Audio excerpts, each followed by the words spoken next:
పీకే chief Vijay సన్నిహితురాలు heroine Trisha ఎన్నికల్లో పోటీ చేయనున్నట్లు సమాచారం. 2 చోట్ల బరిలోకి దిగి గెలిచిన విజయ్ ఓ స్థానాన్ని బదులుకోవాల్సి ఉంటుంది. ఆయన తీరుచ్చి ఈస్ట్ ఎమ్మెల్యే పదవికి రాజీనామా చేస్తారని, ఉప ఎన్నికల్లో అక్కడి నుంచి త్రిష పోటీ చేస్తారని వార్తలు వస్తున్నాయి. బక్రీద్ను శాంతియుతంగా నిర్వహించేందుకు police commissioner P Sai Chaitanya ఆధ్వర్యంలో ముస్లిం మత పెద్దలతో సమావేశం నిర్వహించారు. భద్రతా చర్యలు, ట్రాఫిక్ నియంత్రణ, వదంతులు నివారణపై చర్చించారు. ప్రత్యేక బందోబస్తు, సీసీ కెమెరాల నిఘా ఏర్పాటు చేస్తామని తెలిపారు.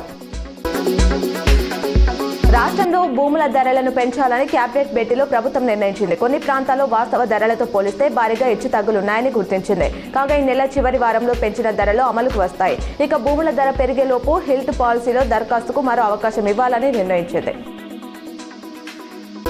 నిజామాబాద్ ఆర్డీఓ కార్యాలయంలో ప్రజావాణి కార్యక్రమం అధికారికంగా ప్రారంభమైంది. ప్రజలు తమ సమస్యను నేరుగా అధికారుల దృష్టికి తీసుకెళ్లేందుకు ఈ కార్యక్రమం వేదికగా నిలుస్తుందని ఆర్డీఓ రాజేంద్ర కుమార్ తెలిపారు. మొదటి రోజు అందిన వినతి పత్రాలను త్వరితగతిన పరిశీలించి సంబంధిత శాఖల సమన్వయంతో పరిష్కరిస్తామని ఆయన హామీ ఇచ్చారు.